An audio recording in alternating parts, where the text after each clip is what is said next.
ഒന്നാമത്തെ കാര്യം, നാളെ തന്നെ എല്ലാ മന്ത്രിമാരും ഒരുമിച്ച് സത്യപ്രതിജ്ഞ ചെയ്യാം. നേരം ചേച്ച ഒരു ക്വിക്ക് സ്റ്റാർട്ടാണ്. മുഖ്യമന്ത്രിയുമായിട്ട് ബന്ധപ്പെട്ട കാലതാമസമൊക്കെ വെറും 10 ദിവസത്തെ, മറ്റ് പല സംസ്ഥാനങ്ങളിലെ കാര്യങ്ങളും 11 ദിവസത്തെ, 11-ാം ദിവസം വന്നല്ലോ. അപ്പം പിന്നെ അതൊക്കെ പറഞ്ഞു. പക്ഷേ നാളെ എല്ലാ മന്ത്രിമാരും ഒരുമിച്ച് സത്യപ്രതിജ്ഞ ചെയ്യുകയാണ് UDFൻ്റെ. ഇപ്പോൾ ടീം UDFൻ്റെ ലോഞ്ചാണ്. കേരളത്തോട് UDF പറഞ്ഞ വാക്കുകൾ പാലിക്കുന്ന ആ ദിവസങ്ങൾ വരാൻ പോവാണ്.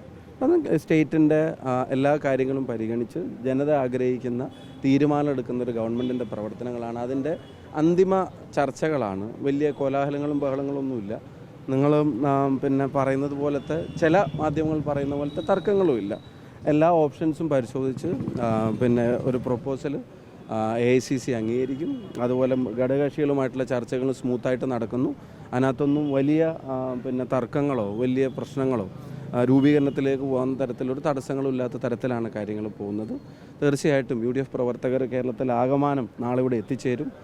ആയിരക്കണക്കിന് ആളുകൾ നാളെ ഇവിടെ ഉണ്ടാവും. സന്തോഷത്തോടെ, അഭിമാനത്തോടെ 10 വർഷത്തെ ദുരിത ഭരണത്തിന് ജനങ്ങൾ കൽപ്പിച്ച അറുതി, അതിൻ്റെ തുടക്കമാണ് നാളെ.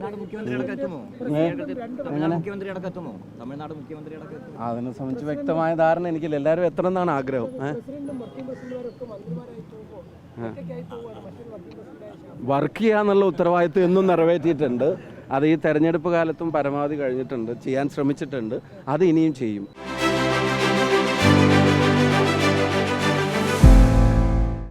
വർക്ക് ചെയ്യാന്നുള്ളതാണല്ലോ ഉത്തരവാദിത്തം. അത് ഇനിയും ചെയ്യും. വലിയ രീതിയിലുള്ള സാമൂഹ്യ മാധ്യമങ്ങളിൽ അങ്ങേർക്കെതിരെ നെഗറ്റീവ് കമന്റ്സ് ഒക്കെ ഒരുപാട് വരുന്നുണ്ട്. അപ്പോൾ അതിലെന്താണ് വിഷമമുണ്ടോ അതിനകത്ത്?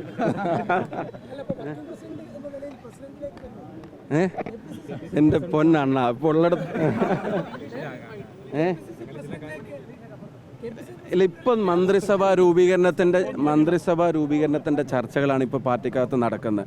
അപ്പോൾ ഹൈപ്പോത്തറ്റിക്കലായിട്ടുള്ള കാര്യങ്ങളെ സംബന്ധിച്ച് ഞാനിപ്പോൾ പറയേണ്ടതില്ലല്ലോ. അത്തരം ഒരു ചർച്ച ഇപ്പോൾ ആരംഭിച്ചിട്ടില്ല. KPC ആയിട്ട് ബന്ധപ്പെട്ട കാര്യങ്ങൾ അതൊക്കെ പറയാൻ കോമ്പറ്റീറ്റീവായിട്ടുള്ള ആളുകൾ പറയും. അതിൻ്റെ ചർച്ച ഇപ്പോൾ ആരംഭിക്കും, അതിൻ്റെ തീരുമാനം ഇപ്പോൾ ആരംഭിക്കും എന്നുള്ളത് പറയും.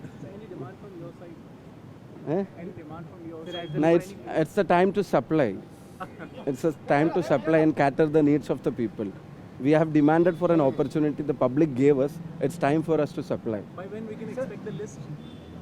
In few hours, I guess. No, tomorrow is the ceremony. So before that, anyway. So who is coming for the oath ceremony? Rahul Gandhi and all other. Yeah, all our leaders, Kharge ji, Rahul ji, Priyanka ji. We are expecting all those, and other 3 chief ministers. We are in power. And plus, maybe I don't know about Tamil Nadu chief minister. I'm not competent enough to say that, but we are expecting. Today, tomorrow, or some other day, he will also join us. Okay.